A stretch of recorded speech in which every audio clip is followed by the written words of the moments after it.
70% of all buyers considered the lowest price to be the primary reason for making a purchase.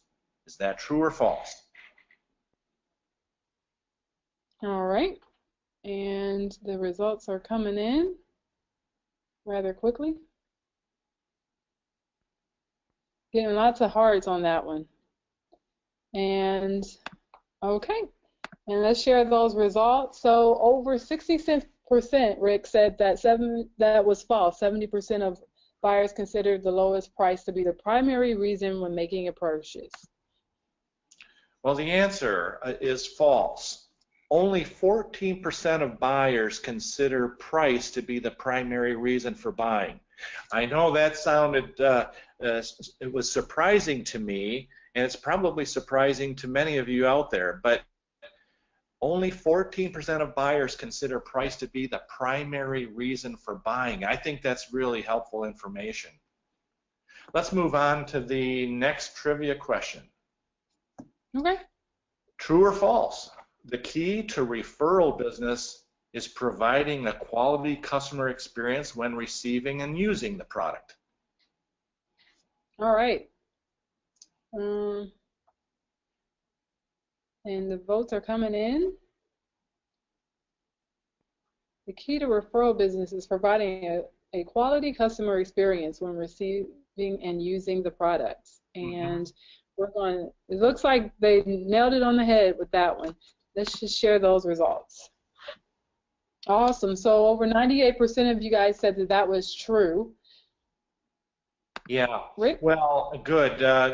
It's reassuring to know that the product and workmanship has to be exceptional. We all get that, and Atlas provides great product, and you guys are working on creating quality workmanship and a really good finished product for somebody.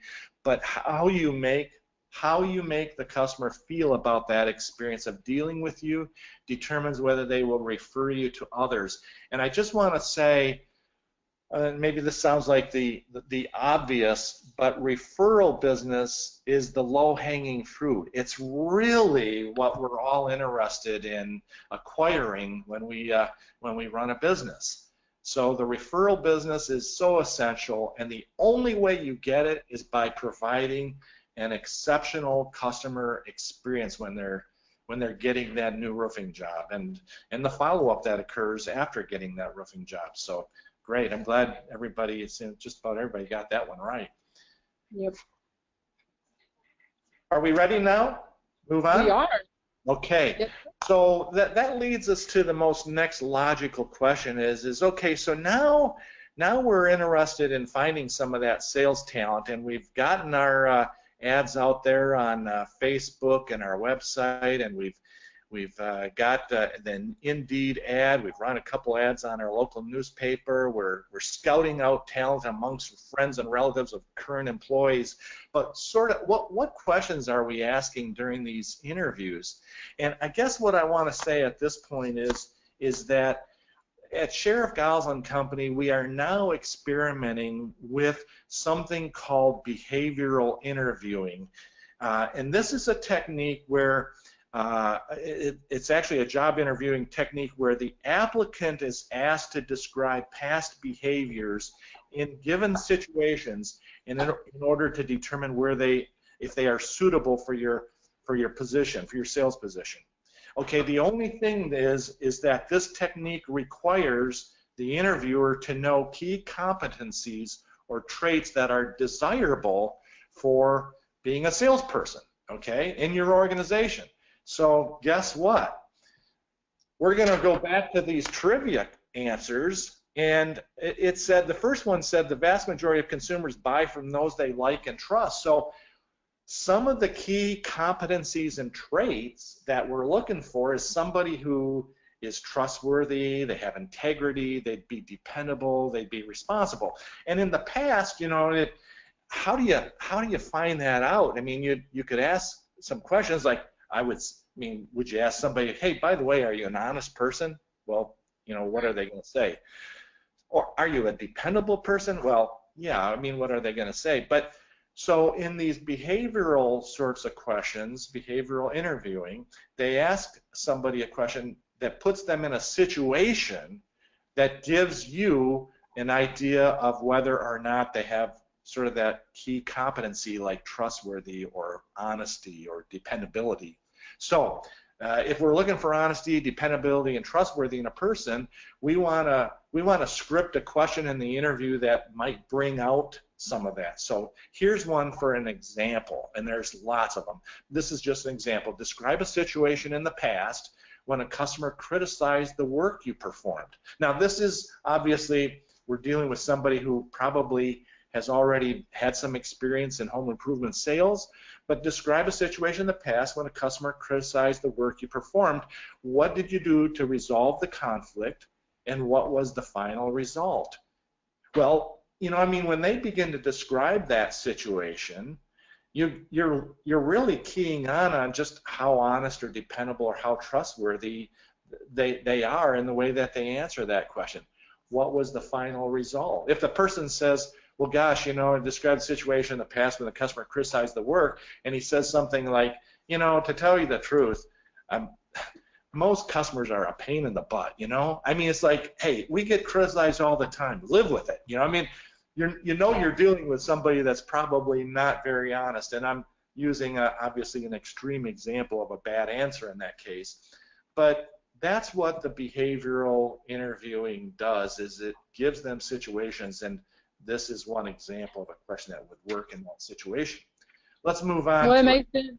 It makes sense, Rick, because when you're interviewing sales talent, you can't just, like you said, ask them outright. And so giving them situations or asking situations and how they perform does have a way of showing the morals behind the person. I mean, when you're sitting in there for 20 or 30 minutes interviewing a new salesperson, it's important to get those. And I think for a lot of you contractors on the call, this can be really important because you don't have time to interview people that you don't think are good fits, and so it could be very good, or to train, more importantly, people that may not be a good fit. And so it's really important to use some of these questions that Rick is suggesting, because they can help you at the end of the day to identify best practices or someone that is a good fit for your culture and your business. So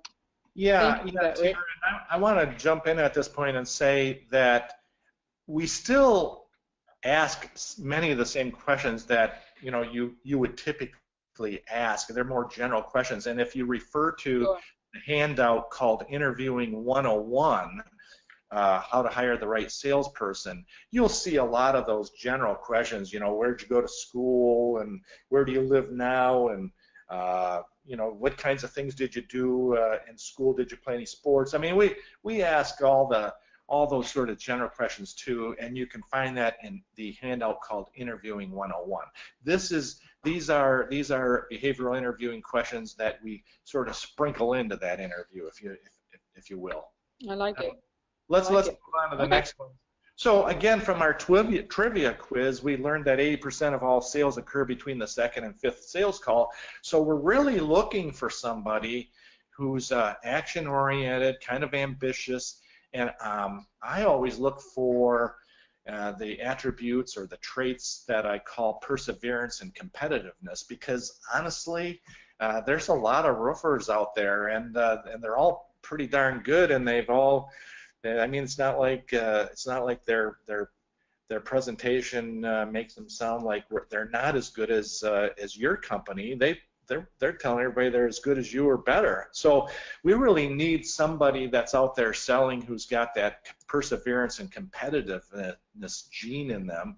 And so if we're looking for action-oriented and perseverance, we might ask them a question like this. In any home improvement business, generating leads is essential. Describe a situation in your past where you were expected to generate leads. So how did you go about that? And what did you do to make that lead generation effort more successful? And again, we're dealing with somebody who's probably had some experience in this home improvement business, but their answer is going to tell us whether or not they're the action-oriented person or whether they have that trait of perseverance. I had a conversation with Tiara the other day, and I said, we were going over this, describe a situation in your past where you expected to generate leads. Well, you know, I've interviewed a lot of people in my career, and there are lots of them who, when I ask a question like this, they say, well, you know, to tell you the truth, in all of the experience I've had in selling in the past, they always provided the leads for me. I didn't have to do any of that. Well, you know, that's not a complete deal breaker, but if I can convince that person in a fairly short period of time that part of his role here is to generate leads, it's a deal breaker for me. So I'm not interested in the Maytag repairman guy that sits with his feet up on the desk waiting for the phone to ring. I'm interested in the guy that's going to go out and get some business. Yeah, for sure. Okay, awesome. Let's move on. Only 14% of buyers consider price to be the primary reason for buying. So the type of guy that or person I'm looking for is the ability to teach, somebody who understands the difference between value and price, and someone who understands how to use what I call consultative selling approach, which is just working with the customer on a, you know, on a more like as if they're on the same team basis. So if we want to understand value versus price, we want a person that is able to teach and also point out the difference between value and price. So I ask a question like this: describe a situation in which you made a purchase in excess of $1,000 and decided not to go with the lowest price. You know, everybody has situations where they've had to purchase something, whether it's a car, a home, or, you know, I mean, an expensive toy. I mean, it's not, we don't always just look for the lowest price. So I say to them at that point, what motivated you to pay more? And this is an interesting one. Who was your favorite teacher in school? That sounds like one that's coming from out of left field. Who was your favorite teacher in school? And then I asked, well, what did that favorite teacher do to earn the favorite status? And where I'm going with this is that in almost every case where I've asked who, you know, what was it that got that favorite teacher to earn the favorite status, I get answers like this. Well, I had a favorite teacher who really took the time to explain things to me better than almost anybody else. And therefore, I learned easier. And that whole ability to explain something as a teacher is what connects the teacher to the student. If the teacher just sort of goes through everything really fast and assumes you got it all, that could be a real problem, because we all learn at different paces and we learn in different ways. So the fact that the favorite teacher got their status, got their designation by being able to explain things to me really means a lot. That's the sort of thing that I'm looking for in a salesperson, somebody who can explain it. Okay? I think, yeah, go ahead, Tiara. I was just saying that's good. I think that's a great point, because you know, with Atlas, one of the things, you know, we pride ourselves in is the value of set apart with obviously Scotchgard is a huge value added, and so when you go in with, you know, a lot of and you go in and you're third in line, the third person that this homeowner saw, you know, being able to explain what sets you apart is half the battle for winning a bid or a job. So this is a great question to kind of vet that. Yeah, it really is. You know, when we go out on an appointment for an estimate, I'm pretty sure it's true with most of you out there. I mean, when we meet that homeowner, they think a shingle is a shingle is a shingle. I mean, honestly, they really think their biggest choice is going to be what color to buy. And Tiara, you're exactly right. Atlas gives us so much in terms of that way to distinguish ourselves from the competition with SBS, with the Scotchgard. I mean, it really does take somebody who's willing and able to communicate. And communication skills, I can't even emphasize how important that is during that interview. Is that person a good communicator? That's one of the first things I'm looking for. So yeah. Let's move on to the next one. And I think this is the last one of the trivia questions. For the customer, the experience of how they are made to feel is the key to referral business. So the ability to follow through, or the ability to put the customer first, and even conflict management are really key traits or competencies that we're looking for. So the kinds of questions that we're asking in these situations I mean, how many times have, going back to your trivia question, Rick, how many times has you contractors on this call had a sales guy go out for a bit of a job and there was some sort of follow through or follow up needed, and they could have closed the deal, Yeah. And so that is paramount, to be able to say, you know what, to have the administrative even ability to make a side note I need to come back and visit this homeowner in 2 weeks. That was amazing earlier that you said about, many times a homeowner will make the purchase, but they need the follow-up in order to do it. And so they may make the buy on the third call, but many salespeople stop on the second call. So that's half the battle of acquiring, is being able to get that organic skill of follow through and being able to itemize that time while they're in the field to be able to close those sales. Yeah, I think you can see that this is all coming together in a way. Sure. It really is.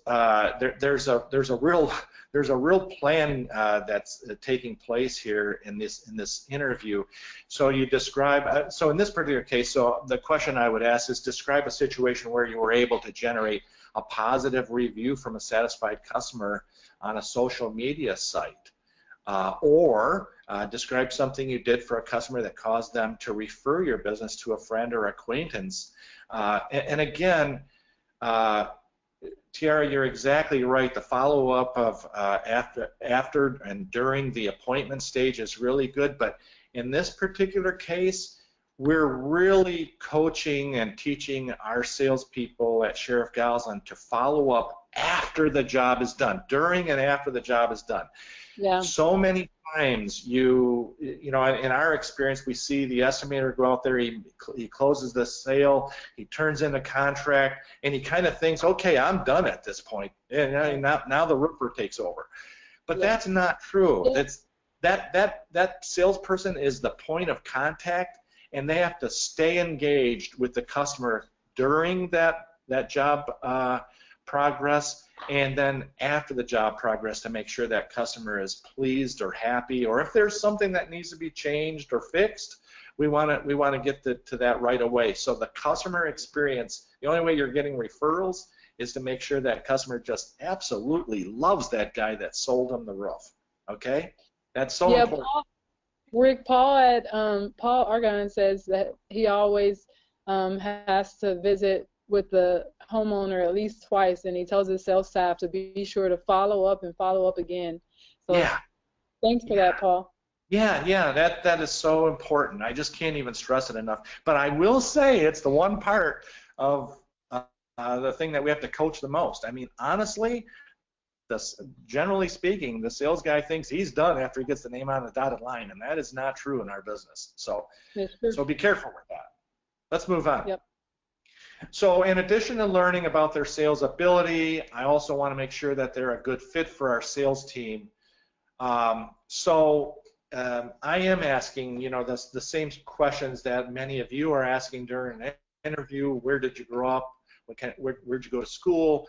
Maybe what were your 2 favorite classes? I know that's a little off base, but I mean it's just now I'm looking for a conversation, and I'm really checking to see how good of a communicator they are. Did you play any competitive sports? I think being a competitive person is very, very much of an advantage in sales. So I'm actually hoping to hear something that they did competitively back in school. And I don't care whether it was the football team, baseball team, or the chess team. To me it doesn't matter. It's just that, did they do something competitive? What was the most important thing that you learned from sports, or what do you like to do for fun, nowadays? So, I mean, I'm asking the same general questions, but in these questions, I'm really trying to figure out whether they're a good personality fit for us and whether they're a good communicator. Okay? Great. Awesome. And finally, and I'm sure this is something you all do at some level, and that is why do you want to work for our organization? And I think that's really an important part of this thing. I'm always curious to learn what amount of research a candidate has done about us, and also how they learned about us. So did they visit our website, or did they check us out on Facebook? Or have they had any experience with us in the past? Believe it or not, one of our top salespeople in the company was somebody that we went out and gave, and he asked us for an appointment to give him an estimate, and our sales guy went out there and sold him a roofing job. And after we were all done, he asked if we were doing any hiring in our sales area, and we said yeah, and he turned out to be our top rookie salesperson for the year in 2016. So I mean, it's like I want to know, how they happen to get to know us, or how they happen to call us, or maybe they know somebody who works for us. And because honestly, I believe that the amount of time they spend learning about us correlates pretty well to their interest in this job. So I do ask. And the other thing, I'm going to use that word caveat again here, meaning, just be careful or beware. Commission sales is pretty scary. I notice most of your paying commission sales, we do too at Sheriff Goslin, and I just want you to know that that's a scary thing. That's like jumping off the edge of a cliff for a lot of people. And so during that interview, I always say that you have to sell the experience of being able to control your own income. Right. Okay, so that's a big deal for people. If they're interested in controlling their own income based on their ability and their efforts, that's a good thing. But it is scary. Commission sales is scary. So Sure. Sell that experience, and then sell the experience of the flexibility that they get in scheduling their daily activities. It's I can't stress that enough. There's some selling that takes place in the interview when you find a good recruit. That's Sure. And I think you could even sell up the fact, from the, if someone has, some flexibility on their full-time job and can even work for your company in a part-time way, that may, if they're already, for example, in a sales role perhaps, but then they have the opportunity to make some additional residual income, that may be a win-win for both you and a potential sales employee. And so it goes back to shaking those hands and being open to having the conversations with people and find out who they are and where they're at. Yeah.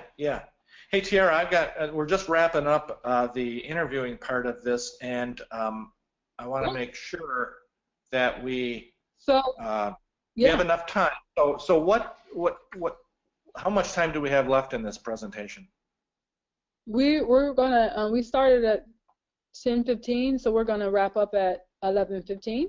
So okay. We have about 40 more minutes, and okay. For you all that are on the call, you can totally type in your chat box to ask any questions at this point. In addition to that, if you have questions throughout the entire webinar, feel free to just pop those in, and I'm happy to ask those of Rick or myself. And then here you can see the screenshots of the toolkit items that Rick just spoke through.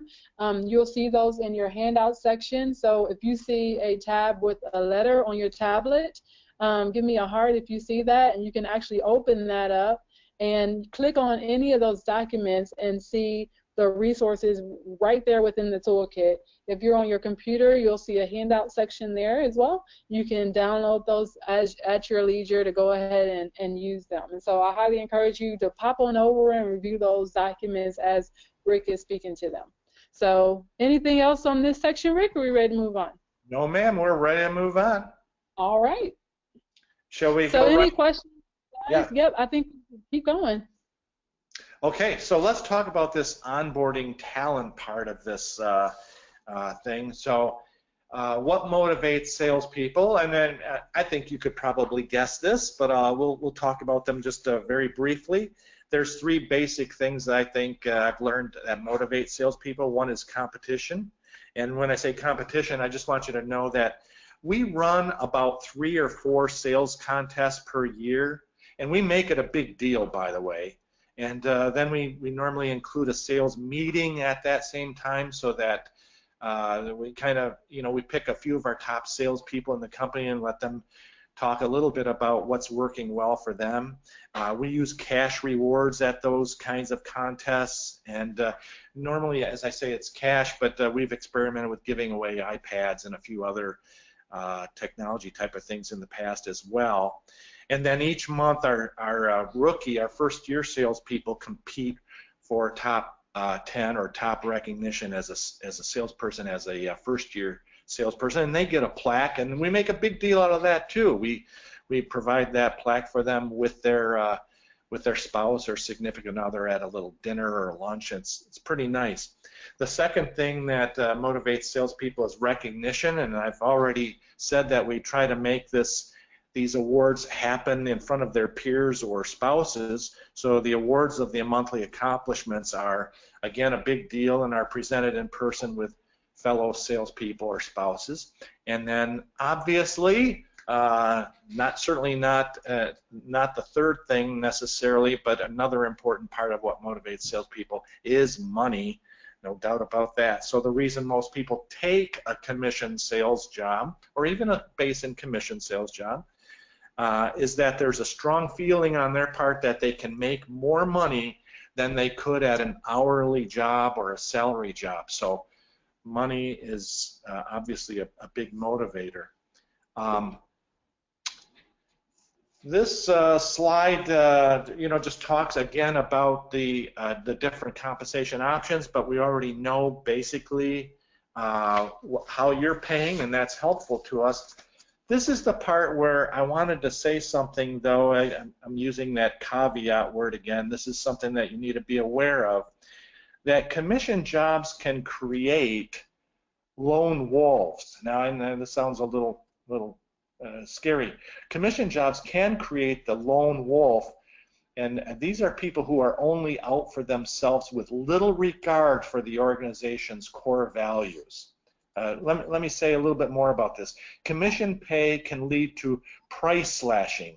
So if the commission is based on sales revenue rather than gross profit, the salesperson may be tempted to slash the price to make the sale, leaving your business with little profit but still obligated to pay commission.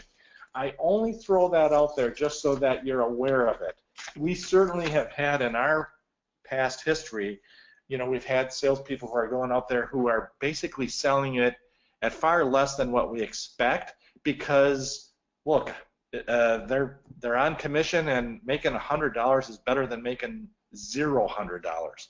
So when you pay commission, you really do have to make sure that these salespeople are in line with your core values. And I think I've said enough about that. But honestly, the main reason that you're paying commission is because you're paying for results and not paying hourly or salary to someone who isn't producing.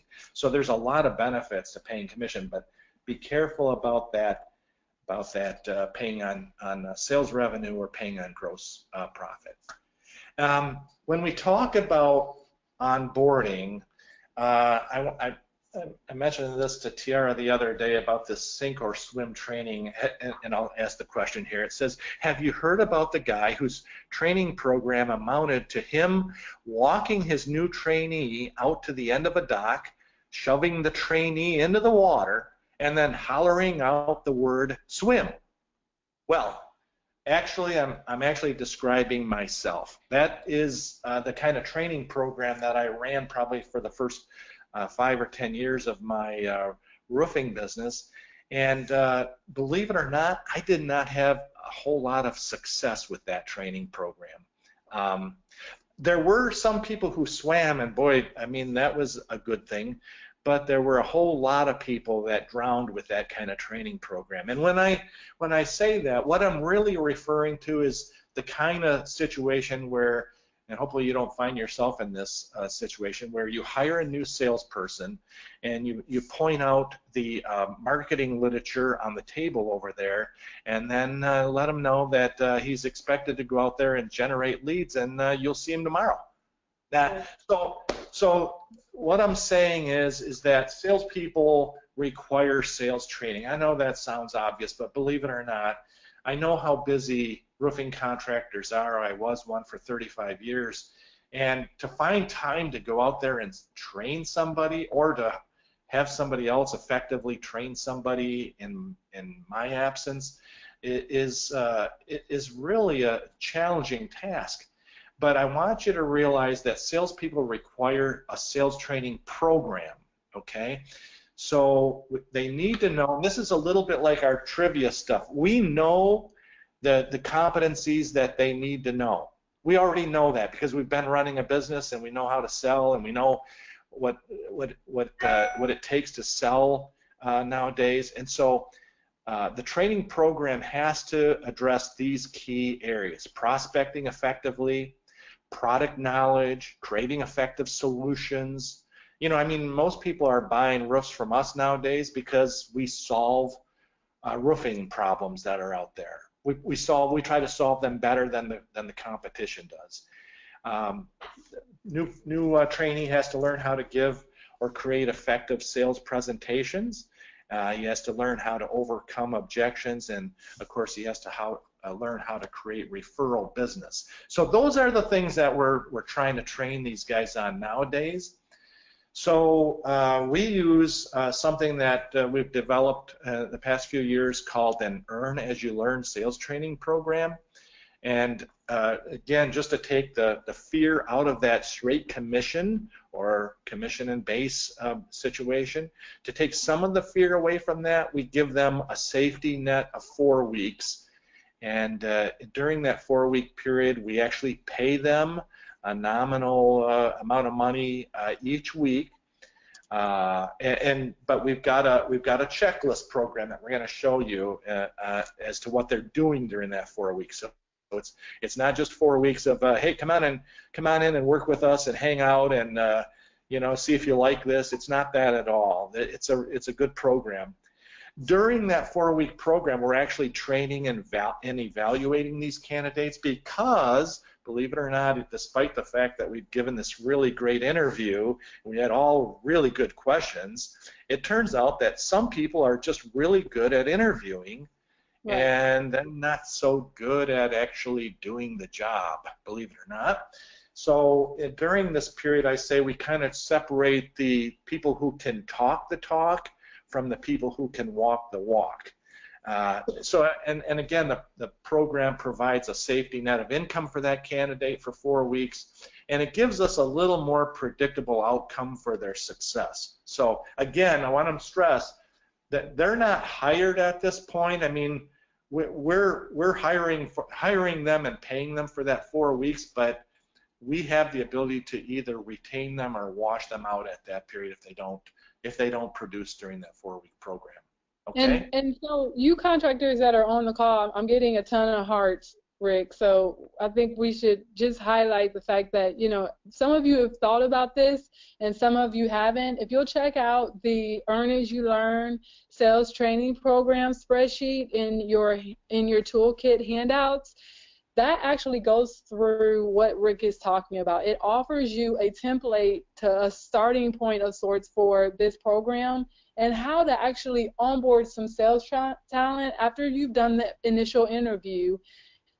Put them on a 3 to 4 week retainer where you give them a couple $100s a month to keep them steady, but then, you know, help them get trained. Bring in your Atlas sales rep so that they can understand all of our products and services that we offer, so that they can make sure they're equipped to go into a homeowner from a product perspective, and then train them on what your brand stands for. Because a lot of times, as I've heard from many of you out there in the field, you're like, the homeowners purchases because they trust me first and then my products. And so I know that is just as important as for a sales rep to a salesperson to understand the training of the products, but also to understand your brand, your company, how long you've had the company, where all you guys have done jobs at. Be as resourceful as possible to a homeowner is half the battle to get them to trust you.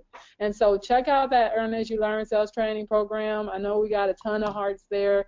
A ton of people were really excited to hear about that, Rick. So thank you. And we do have another question for you, Rick. And one more around Sheriff Gosselin in terms of how many people, go through your training program. Yeah, well, so anytime we hire somebody, they're going through this program. This is something that we've developed in the past year or so. We're really starting to see some results from this, and it's an amazing thing. But for information for the listeners out there, Sheriff Gosselin has. We are a regional company, as we mentioned earlier in this. We have 18 offices in Michigan, Indiana, and Ohio, and so each of those offices has what we call a branch or general manager in there that's responsible for hiring sales talent. I do some of the recruiting for that, and then I take the lead role in running this program. But as you can see, when you look at this program, it's got this checklist. And then at the end of the checklist, it has sort of a sign-off area here. So if you've got a sales trainee that has to sign off on this, and a sales trainer. So if you're the owner of your roofing business and you don't have time to train somebody, but you've got somebody in your organization who can, then they have to go through this checklist each week. So we try to do this with everybody that we hire. Thank you. Okay, great. Yeah. All right. So. And then there's the checklist. Yeah, that's the checklist that you were mentioning, Tiara, and it's broken down into 4 weeks. And I think it's organized pretty well, but it does require a lot of shadowing of the sales trainer. In other words, that sales trainee is with somebody. And I want to say, this is the challenging part of this thing, is like this stuff always looks good on the drawing board, but honestly, to make this thing work, this sales trainee basically has to live with the trainer for about 4 weeks. So it's not easy. I'm not suggesting that this is an easy thing to do, but it certainly does get the trainee up to speed in a much quicker amount of time. Rick, what would you recommend if a contractor is on this call and says, I love the idea of having an Earn As You Learn program and I want to incorporate it into my business, but I just don't have 4 weeks. I have 2 weeks. How do you consolidate, or what would your recommendation be as a next step, or maybe most important things to make sure that new salesperson understands? Yeah, well, obviously, we've already described the competencies that we're looking for back in the previous slide, about the lead generation, and we want to make sure that they are able to do an effective sales presentation. We want them to be able to solve problems. We want them to be able to measure a roof. We want them to be able to know how to price out a roof. I mean, these are all the competencies that they need. I think you could do this in a 2-week period or a 3-week period. So I think you just have to modify it, but there's ways to do that. And we chose 4 weeks, and we're comfortable with that.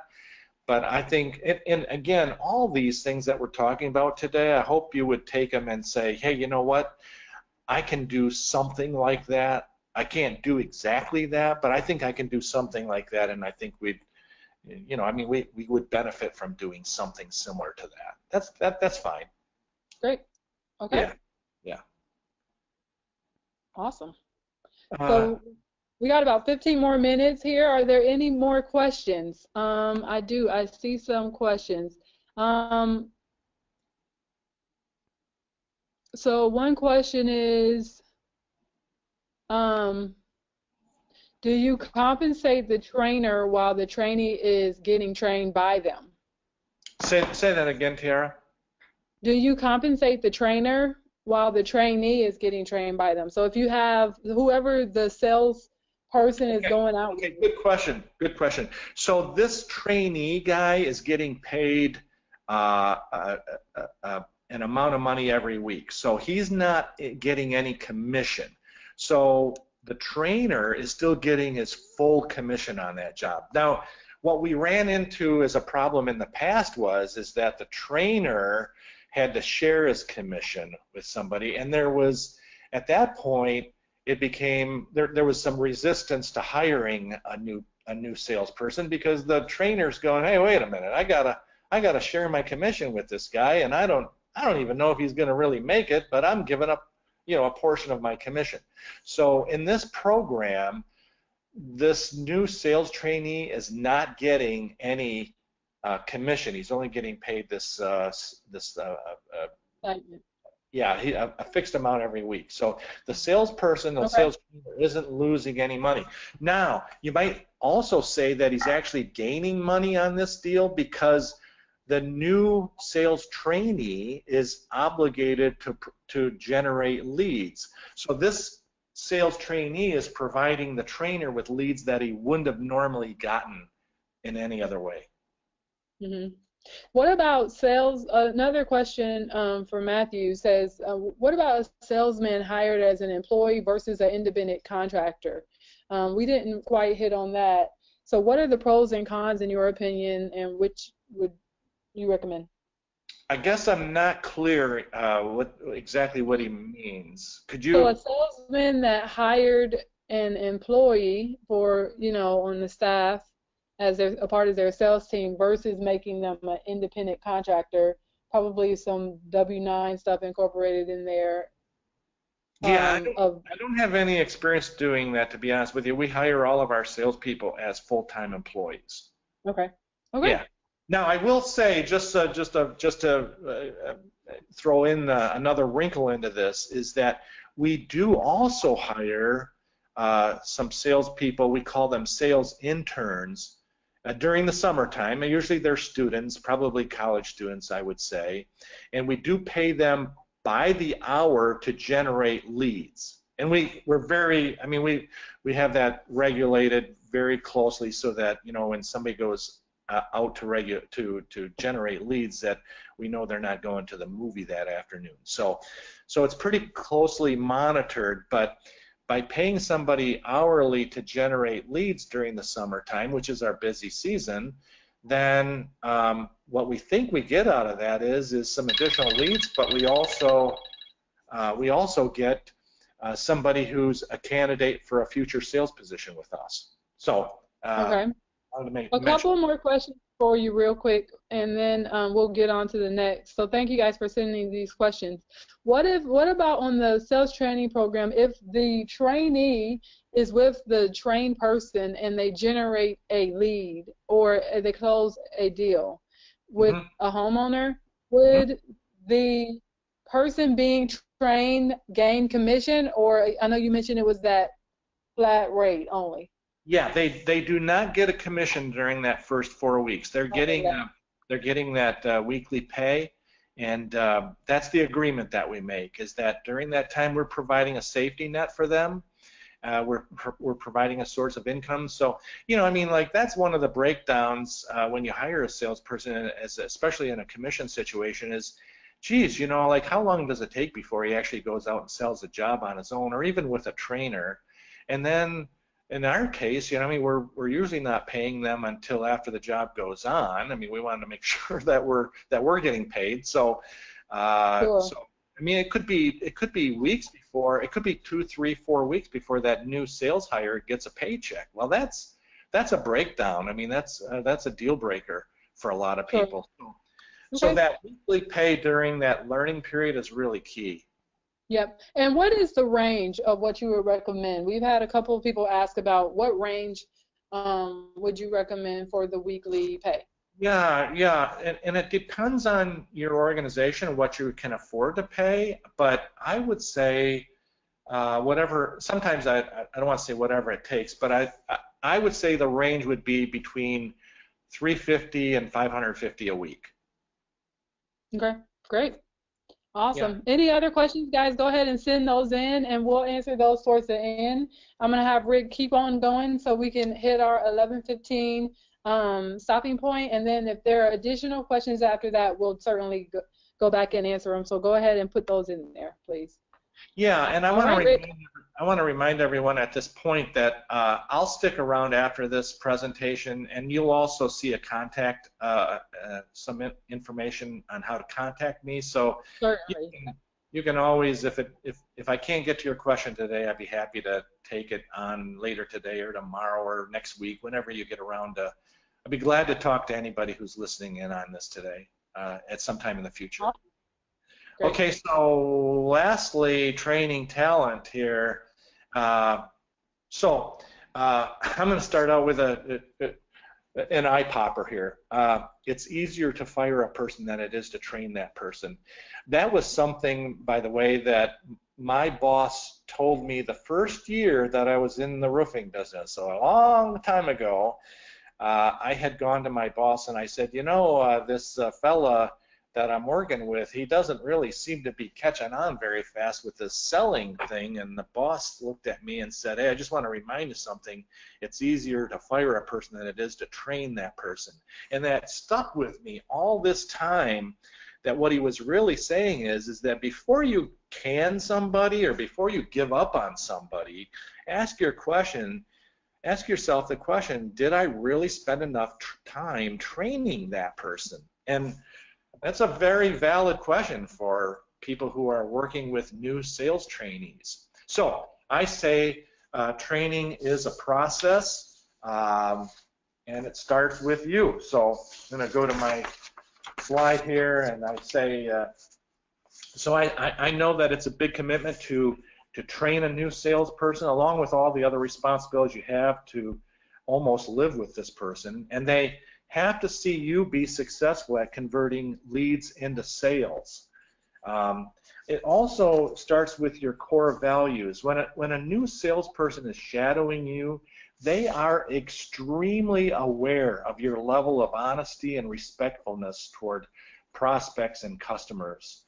And it's a product of your work habits.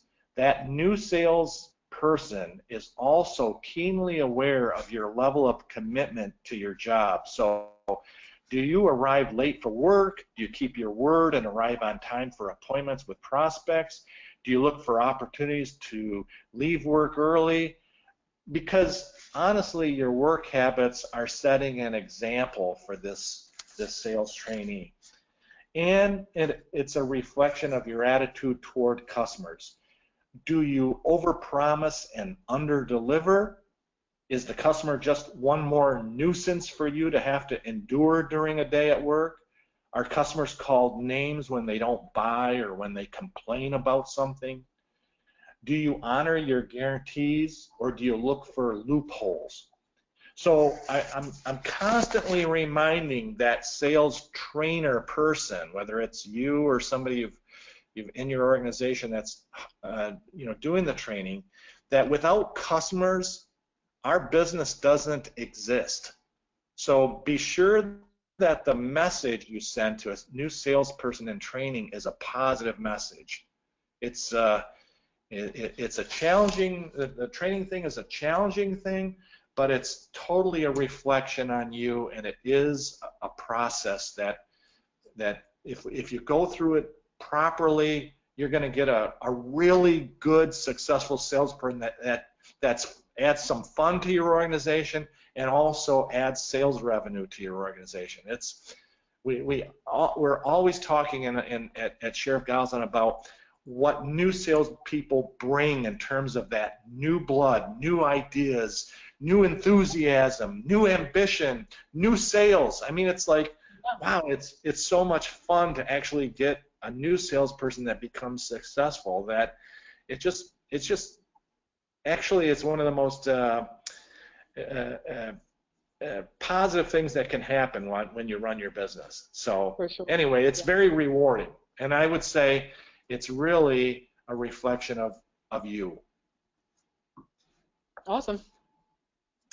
I'll move on to the next slide here. Salespeople require expectations, and so we'll be able to wrap this up, I think, on time here. But so salespeople require expectations. We provide them with. Let me just look at that next slide. We provide them with a customer database. In other words, we share a list of customers that we've already done, which is a huge advantage for any salesperson to know who you've sold roofs to, so that they can go out there and try to cultivate some referral business or to work around some of those customers' neighborhoods. Of course, we want to provide the marketing literature, the product literature, warranty literature, access to social media platforms, and we want them to be able to access our direct mail resources. But where I'm really talking about where they need expectations is a weekly lead generation and sales report. Now, this is another great tool, and again, this is the one I use. You may modify this or come up with something a little bit different on your own, but man, is this ever cool. This is what we use during that 4-week training period, and the Earn As You Learn training program, and it's done weekly. And it's tracking what they're doing in prospecting, direct mail, referrals, and leads that they get from the phone or internet. So when they're first getting trained, they don't get much from our phone and internet type of stuff. Those are usually handed out. Those kinds of leads are handed out to our more experienced salespeople. But prospecting, direct mail, and referral business is really key to what we want them to be concentrating on during that 4 weeks. And so we have, under prospecting, we'll just look at that quickly, number of homes left prospecting literature at the door. And then you see on the right-hand side, you've got targets and actual. So each week, our trainer goes over the targets with this trainee. So, okay, Fred, here's what we'd like you to do this week on a number of homes left prospecting literature. Let's say we want to leave prospecting literature on 80 doors this week. Okay, so breaks down to a little less than 20 per day. Number of homeowners talked to. Well, believe it or not, a lot of people aren't home during the day, so maybe that target's a little bit lower. The number of prospecting appointments made. Well, let's set up a target of, hey, let's try to get 3 appointments this week. And then the number of prospecting appointments converted to sales, and we're looking for something, a ratio of maybe one out of 3 to kind of get started with. I would just say too, Rick, for you contractors that are on here, you've been building your sales team and you feel like you're at a good place, but you have like I said earlier, you're always looking for new talent. This is a great tool that Rick has provided in order to track the momentum that they're gaining and then have coaching tips, right? So 9 times out of 10, when you're building a sales team and onboarding a new salesperson, feedback is what's going to help them to get better. And you can't provide feedback if they're gone from the office all day and you don't have any idea of what's happened while they're out there in the field. And so this alone helps them, and it helps you to have some sort of point of communication that you can build. And so jump on, if you're on your tablet or your phone or your computer, click on that handout section and then click on the sales report, lead generation, and sales report spreadsheet. Go ahead and jump in there, customize this, and try it out for the next 3 to 4 months at the top of the year, and partner with some sort of new hire sales program or sales training initiative that you want to kick off. And I think this could really help you to gain momentum and, again, to have some sort of communication piece between both you and your sales team. Yeah, well said, Tiara. And again, I encourage you, again, you can modify this or change it to be something that would work better in your particular business. But yeah, this lead generation report type of stuff is really key, especially when somebody's first learning, and as Tiara mentioned, it's just tracking what they're doing, but it forces the sales trainer to stay very engaged with them on these targets and what they're actually doing. I would say there's a couple other things we provide with that lead generation report, and that is a map. Believe it or not, we designate a certain area of our territory that we want them to work, and then we give them a customer database of people we've done in that same general area on that map, so they can drop names. Which is really essential. I mean, can you imagine just starting out in this business and you walk up to somebody and they say, yeah, we did Mr. and Mrs. Bumstead's roof just a couple doors down from you, and they're really pleased with what kind of work that we did, and we're always looking for more work. Is there anything I can do to help you out in the future? So it's just, giving them the proper tools and then tracking what they're doing is just I mean, it's just so important to the success of your organization. For sure. Well, thank you so much. If you have additional questions, please go ahead and pop those into the chat bar. For those of you who have hung in there throughout this webinar with us, thank you again. I've been Rick. You can see on the slide Rick's information. Please copy it down. Shoot him a note. Shoot him a thank you for taking the time to help us to get onboarded with our sales training talent and sharing some of his best practices over the last 40 years. And we'll hang up on the call, but if you have any additional questions, please feel free to chat those in the chat bar. And if not, then thank you so much for attending this webinar. Thanks, everybody.